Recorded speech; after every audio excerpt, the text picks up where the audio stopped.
I'd like to talk about the power grid, but I'd like to Yeah, start with one of the major concerns in the veteran community is the way that the Afghanistan withdrawal happened. terrible. We had 13 service members killed, one missing an arm and his leg, 7.1 billion in equipment left behind.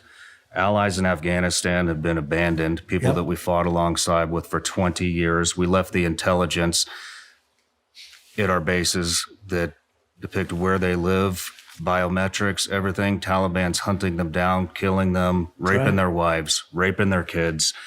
We evacuated 120,000 plus Afghans that are unvetted. We have no idea That's where they're right. at in our country. And That's now right. we're sending them $40 to $87 million a week.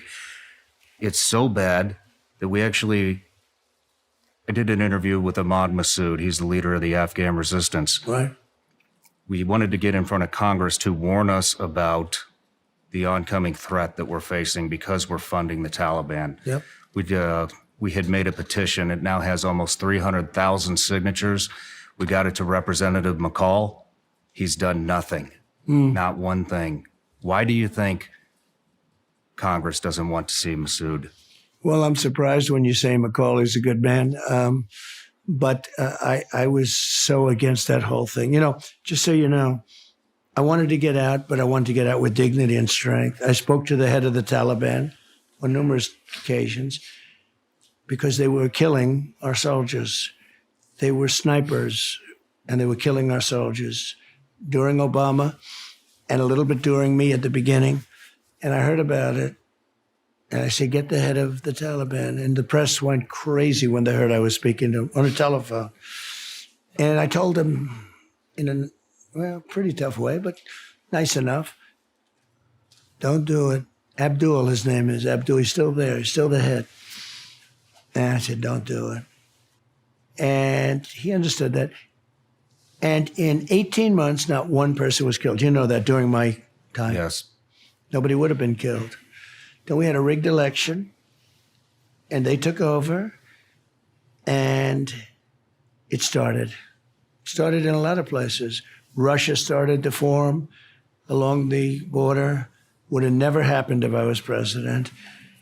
But and by the way, October 7th would have never happened in Israel because Iran was broke. They had no money to do anything. Now they have $300 billion. They made it all in the last 3.5 years. I said, anybody that buys from, I just wanted to have a deal with Iran. Very simple deal. Can't have a nuclear weapon. That's it. I want them to be happy. I want them to have great lives. I want them to have a great country. Can't have a nuclear weapon. Very simple. And I would have had that deal done within a week after the election, but the election was a disgrace to our country, another disgrace. But with Afghanistan, you had to get out, but we were going to get out with dignity and strength. We were going to take our people out, our Americans out. We have people living there, as you said, better than anybody could say it. When you said raping the wives, raping the people, I mean, I assume that could be happening. But can you imagine we didn't take them out? The military ran out first. It was almost like they ran. We didn't remember this. We didn't have one problem for 18 months with them. And the Taliban's rough. They're good fighters.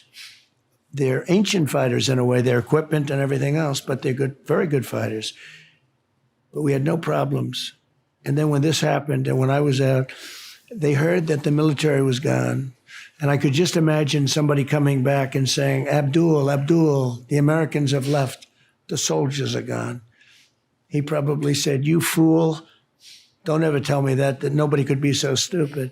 But Milley was a stupid person, very stupid. We have great generals, but Milley was stupid. Guys like John Kelly are he's one of the dumbest people I've ever met. A bully, but a weak bully. And, we just have some stupid people. Kelly wasn't so involved in that, but we have some really stupid people at the top. But a little bit lower down, the non-television generals are phenomenal. I beat I took out 100% of the ISIS caliphate.